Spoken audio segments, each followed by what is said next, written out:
시험을 견디는 근거라는 제목으로 하나님 말씀 나누겠습니다. 우리는 교회에서 믿음이 좋다는 표현을 많이 쓰는 것 같습니다. 교회에 있는 사람들에게, 또 같이 신앙생활하는 사람들에게 이 사람은 참 믿음이 좋다라고 얘기합니다. 이런 사람들은 교회에서 요구하는 모임을 다 참여하는 사람, 혹은 섬김의 자리에 항상 있는 사람, 혹은 주일 예배 시간 가운데 은혜 받는 모습으로 손을 들고 찬양하는 사람일 수도 있습니다.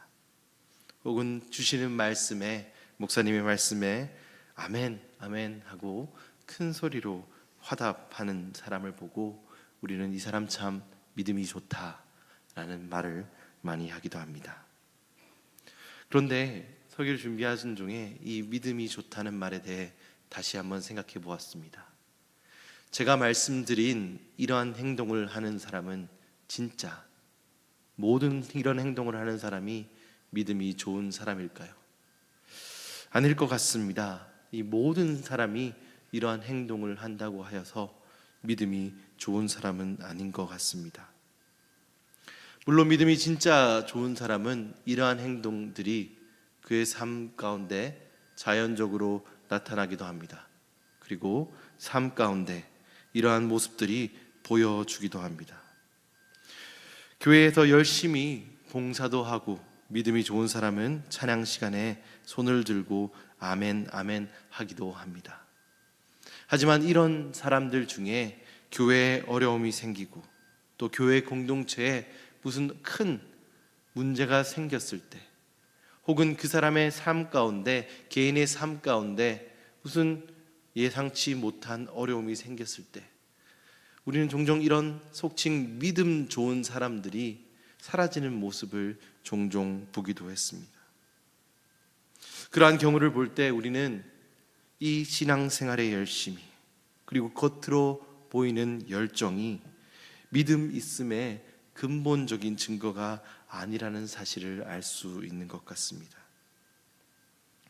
오늘 본문은 어제 유다가 이끈 군인들에게 예수님이 잡히시고 이제 그 잡은 군인들이 대제사장 가야바의 장인이자 이전 대사장이었던 안나스의 집에 예수님을 데리고 오는 장면으로 옮겨집니다. 그리고 그 예수님을 따라 베드로와 다른 한 사람의 제자가 끌려가시는 예수님을 따라 안나스의 집으로 따라 들어옵니다.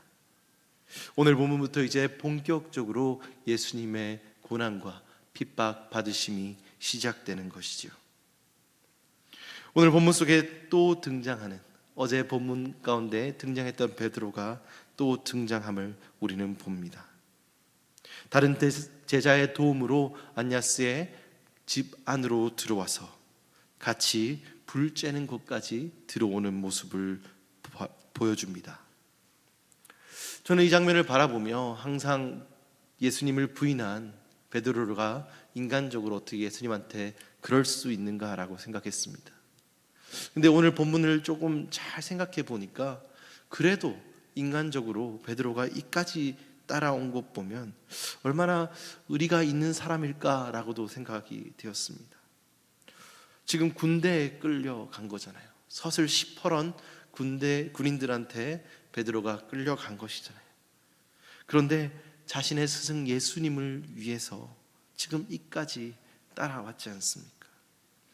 예수님을 가장 따랐던 자였기에, 또 예수님께 얼마나 많은 그 고백들을, 내가 예수님을 지키겠다, 내가 예수님과 함께 하겠다라는 호언장담을 한 사람이었기에 그 말을 이 정도까지만 지키는 것만 봐도 아주 의리가 있는 사람이 아닌가라고도 생각해 보았습니다. 그리고 어제 예수님을 잡으러 왔던 그 칼을 들고 그 예수님을 잡으려고 했던 대제사장의 종의 귀를 베어버리는 그 행동이 허튼 것만은 아니었다는 생각도 해보았습니다. 오늘 베드로는 예수님을 이 자리까지 나오면서 자신이 그 위험 부담을 가지면서 예수님을 따랐다는 것이죠.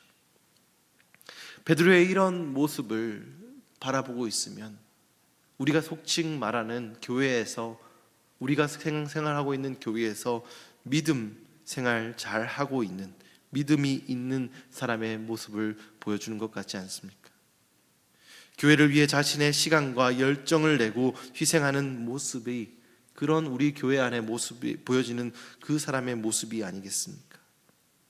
어느 정도의 어려움과 어느 정도의 위험까지는, 어느 정도의 헌신까지는 감당하는, 세상 사람들이 보기에 그 사람은 헌신적이고 교회에 커밋되어 있고 교회의 공동체를 위해 의리 있는 사람이라고도 볼 수 있는 사람이 아니었습니까?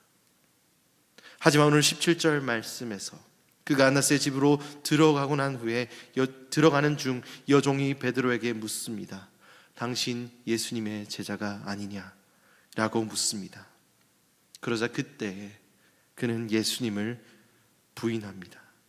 자신은 예수님의 제자가 아니라고 그 여종에게 선포합니다. 오늘 우리는 베드로의 열정과 그리고 그가 선생을 따르는 열심과 인간적으로 예수님께 가졌던 그의 의리가 한계가 있다는 것을 발견합니다. 오늘 예수님을 처음으로 부인하고 그 장소에 부인하였지만 그 장소에 끝까지 남았던 베드로가 인간의 관점으로 봤을 때 의리 있다고 생각될 수도 있고, 혹은 예수님을 따라서 그 장소에 나온 그 사실 자체만으로도 인간적으로 바라봤을 때 용기 있다고 생각할 수 있을지 몰라도, 그에게 영적인 챌린지가 들어왔을 때, 그 근원이 무엇인가 라고 질문하는 질문이 다가왔을 때, 그 베드로의 열심과 열정과 인간적인 관계는 아무런 소용이 없었다는 것입니다. 오늘 신앙생활을 열심히 하는 그 사람의 모습도 이러할 것입니다. 어떠한 특별한 일이 없다면 그 사람은 교회에 남아서 열심을 내고 열정을 내고 교회를 섬기는 모습으로 그저 남아있을지 모릅니다. 그 사람이 직분도 가질 수 있을지 모릅니다. 하지만 그 사람에게 영적인 근본적인 질문이 그 사람에게 주어진다면, 네가 진정으로 따르는 것이 누구냐? 너의 근본을 구성하고 있는 너의 그 펀더멘탈의 페이트 밑에, 믿음 안에 있는 그 근거는 무엇이냐? 라고 누군가 물어본다면, 혹은 그것을 묻는 챌린지가 그 사람에게 주어진다면 그 사람은 결코 그것을 이겨낼지 못한다는 사실입니다. 우리 이민교회 내에서 또 한국교회 내에서 얼마나 많은 이런 속칭 믿음 좋은 사람들이 신앙생활을 해가며 교회의 롤모델이 되는 모습을 바라보고 있습니까? 한국교회가 급히 부흥하던 시절에 이런 속칭 믿음 좋은 사람들을 신학교에 보내고 목사로 만든 우리 이민교회와 한국교회의 모습이 있었지 않습니까? 그 결과 어떻게 됩니까? 하나님의 말씀과 하나님의 기준이 교회 내에서 어떻게 변해가고 있습니까? 인간적인 열심과 인간적인 열정과 교회 공동체를 케어하는 그 관계는 그 사람을 교회 내에 머무를 수 있게 할지도 모릅니다. 교회 프로그램을 잘 따라가서 겉으로 보기에 믿음이 좋은 사람처럼 보이게 할지는 모릅니다. 하지만 절대 그 사람의 열심과 인간적인 모습, 겉으로 날아가는 열정은 그 이상 낼 수 없는, 딱 거기까지의 신앙의 성숙을 줄 수 있는 것입니다. 오늘 예수님을 신문하고 있는 대제사장 안나스와 그리고 그의 사위였던 가야바도 그러한 사람이 아니었습니까? 대제사장들이 어떤 사람이었습니까? 그 시절에 하나님의 성전을 수종하는, 지키는 책임자의 모습이 어떤 모습이었습니까? 평생 성전을 관장하고 이스라엘의 신앙을 책임지는 공동체 수장이었습니다. 성경을 밤낮듯이 밥 먹듯이 드나들이며 하나님께서 주신 율법을 아주 잘 아는 인간적인 열심이 있었던 사람입니다. 그리고 그 성전에 지켜야 되는 규칙들과 율법을 설명하는 그 바리새인 중에 한 사람이 아니었지 않습니까?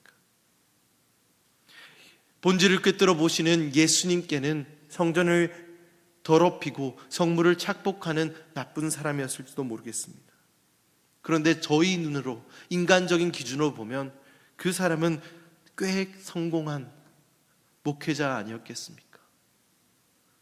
인간적인 눈으로 바라본다면 꽤 덕망 있는 장로가 아니었겠습니까?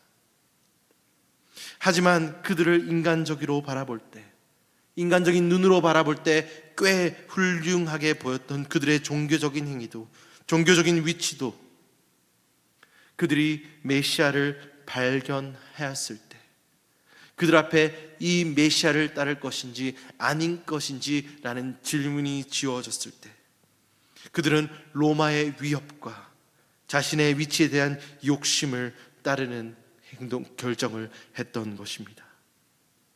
가야바가 이전 본문 말씀에, 요한복음 말씀에 무엇이라고 말합니까? 오늘 본문에도 나와 있는 유대인에게 한 사람이 백성을 위하여 죽는 것이 유익하다라고 백성들에게, 또 자신들의 같이 말하고 있는 바리새인들에게 말하지 않았습니까?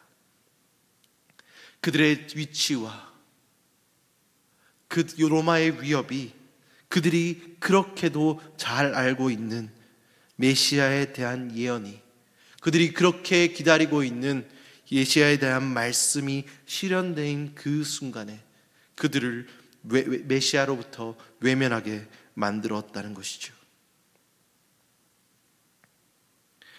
오늘 우리도 이 오늘 본문 가운데에서 베드로가 그 대제사장 안나스와 사이 가야바가 예수 그리스도의 실체를 마주하고도, 말씀의 실현을 대면하고도 그들이 외면한 그들의 행동을 바라보며 우리의 행동과 우리의 열정과 우리의 지위와 우리의 인간적인 관계도 절대 우리에게 주어진 그 근본을, 우리의 락바름, 제일 근본을 묻는 그 영적인 근원을 묻는 질문과 챌린지를 이겨낼 수 없다는 사실을 우리가 깨달아야 합니다. 우리의 신앙의 열심이, 그리고 우리가 가진 직분이 우리의 영적 상태를 책임져주지 못한다는 이 너무나도 기본적인 사실을 오늘 이 고난주간에 이 말씀을 묵상하면서 다시 한번 되새기시기를 주님의 이름으로 소망합니다. 그렇다면 우리는 무엇으로 우리의 믿음을 어떠한 시절 앞에서도 영적인 질문이 주어질 때, 영적인 챌린지가 주어질 때 지켜낼 수 있습니까? 오늘 신문 받으시는, 안나스에게 신문 받으시는 예수님의 모습에서 그 힌트를 발견할 수 있을 것 같습니다. 예수님께서는 오늘 안나스에게 신문 받으시며 그 어떠한 질문에도 자신의 안위를 지키기 위해, 자신이 풀려나는 것을 위해 변명하시지 않는 모습을 보여주십니다. 인간의 지혜와 간교에 넘어가지 않는 모습을 보여주십니다. 이스라엘의 최고 신앙적 지도자의 권위 앞에서 굴복하지 않는 모습을 보여주십니다. 왜냐하면 그분의 공생에는 하나님의 거짓도 없고 변함도 없는 하나님의 진리로부터 시작하였고, 하나님의 진리가 그 안에서 머물러 있었기에 그 외적인 어떤 것도 그 진리, 변하지 않는 그 진리의 본성을 바꾸어 놓을 수 없기 때문에 예수님이 그 믿음 좋음에 진리와 시큐어하게 아주 가까이, 아주 단단하게 연결되어져서 변함이 없는 상태에 이르심으로, 하나님 아버지의 소원을 아심으로 그것을 이루어 드리기 위한 그 마음이 그 안에 있었기에 안나스의 어떠한 신분에도 흔들리지 않았던 것입니다. 그리고 안나스의 종이 그 예수의 뺨을 내려치며 육체적인 핍박이 다가올 때도 예수님께서는 당당한 모습을 잃지 않으실 수 있었던 것입니다. 그 진리에 연결되어 있는 그것이 흔들리지 않는, 그리고 어떠한 영적인 챌린지와 영적인 질문에도, 영적인 고난에도 흔들리지 않을 수 있는 비결인 것입니다. 우리는 이 예수 그리스도를 우리의 믿음의 근원에 놓고 연결되어야 합니다. 우리가 변함없이 흔들리지 않게 그 진리이신 예수님과 연결되었을 때 우리는 믿음 좋다라는 참 의미를 우리 삶 가운데 살아낼 수 있다는 것입니다. 갈라디아서 2장 16절은 이렇게 말합니다. 사람이 의롭게 되는 것은 율법의 행위로 말미암이 아니라 오직 예수 그리스도를 믿는 믿음으로 말미암는 줄을 알므로 우리도 그리스도 예수를 믿느니 이는 우리가 율법의 행위로서가 아니고 그리스도를 믿음으로써 의롭다함을 얻음이라 함이라. 예수 그리스도를 믿는 믿음, 예수 그리스도께 모든 신뢰를 의지하고 예수님께서 참된 진리임을 마음속에 믿는 믿음으로 말미암아서 우리는 의롭다 하심을 얻은 것입니다. 베드로가 가졌던 예수님과 같이 있어서 얻을 수 있었던, 인간적으로 보여질 때 좋아 보이던 그의 열심과 열정과 또 예수님과의 관계는 그러한 진리와 연결되어 있게 만들지 못하기에 그는 오늘 이 어려운 순간에 그에게 고난이 다가왔을 때 흔들릴 수밖에 없었을 것입니다. 우리의 열정과 우리의 관계와 우리의 열심은 딱 우리가 가진 능력까지만 우리를 책임져 줄 수 있습니다. 그러나 세상의 고난과 세상의 챌린지는 항상 우리의 힘을 넘어서, 우리의 한계를 넘어서 우리에게 다가옵니다. 왜냐하면 그것은 육적인 도전이 아닌 영적인 도전이기 때문입니다. 그 모습이 안나스의 신문이 끝난 뒤에 베드로의 모습을 통해 드러납니다. 첫 번째 예수님을 부인했던 베드로는 아마 아차 했었을 것입니다. 그래, 내가 지금 이 위기를 넘김으로써 이렇게 거짓말을 했지만 마음을 잘 다다듬어야지, 상황을 잘 살펴야지 하는 모습이 제 생각에는 베드로에게 있었을 것 같습니다. 하지만 마태복음 말씀에 따르면 그가 오늘 본문 마지막에 두 번째로 물었을 때, 네가 예수님을 아느냐라고 물었을 때 그는 맹세함으로 예수를 알지 못한다라고 이야기합니다. 세 번째 여종이 그에게 예수를 따르는 자가 아니냐고 물었을 때 그는 예수를 저주하면서 아니라고 부인합니다. 내 능력과 내 힘으로 이겨낼 수 있을 줄 알았는데 무너져도 이렇게 철저하게 무너지는 모습을 보였던 것입니다. 오늘 이 새벽에 우리가 예수 그리스도를 바라보아야 하는 그 이유, 진리의 말씀에 연결됨으로 그 말씀의 바위 위에, 락 위에 단단히 서야 하는 이유가 이것입니다. 세상은 반드시 우리를 시험할 것이기 때문입니다. 세상은 반드시 우리의 한계를 뛰어넘는 질문들을 우리의 한계를 뛰어넘는 질문들을 우리에게 할 것이기 때문입니다. 오늘 우리는 이것을 이겨내기 위해 어떠한 상황에도 변하지 않는 예수 그리스도를 의지해야 합니다. 어떻게 예수 그리스도를 의지할 수 있습니까? 하나님께서 주신 그 약속의 말씀을 믿음으로 의지할 수 있습니다. 예수 그리스도께서 다시 오심으로 이 세상을 심판하시고 우리 믿는 성도들을 구원을 완성하실 것이라는 그 언약의 말씀을 우리가 믿을 때, 우리가 움켜쥐고 있을 때, 절대 이 말씀에서 떨어질 수 없다는 믿음을 주님께 드릴 때 우리는 그 시험 가운데 이겨낼 수 있었다는 것입니다. 우리 교회가 어떻게 어떠한 어려움도 이겨낼 수 있고 하나님의 뜻을 발휘하는 교회가 될 수 있습니까? 좋은 프로그램으로 그것을 이루어낼 수 있습니까? 좋은 재직들로 그것을 이루어낼 수 있습니까? 좋은 담임 목사로 그것을 이루어낼 수 있습니까? 아닙니다.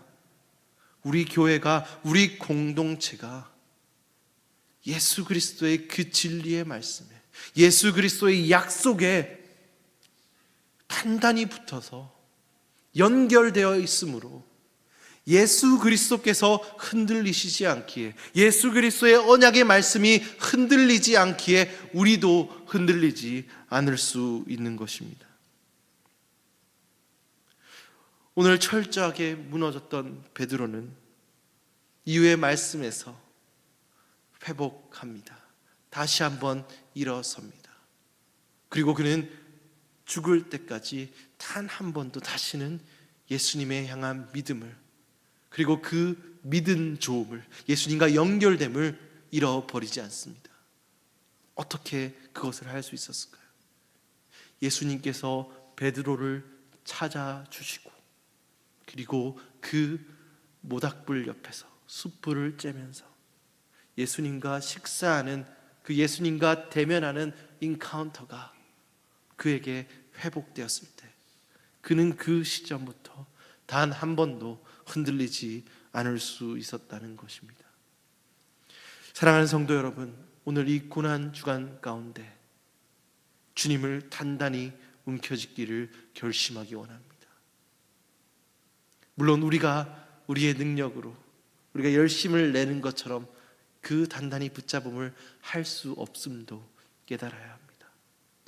오직 성령을 의지함으로, 예수님께서 구할 때 좋은 것으로 주시겠다는 그 성령을 구함으로, 약속의 말씀을 믿음으로 우리가 그 시큐어한 커넥션을 다시 한번 우리 가운데 가져올 수 있다는 사실을 이 고난주간의 말씀 가운데, 기도 가운데 회복하고 클리어하게 볼 수 있는 성도님들이 될 수 있기를 주님의 이름으로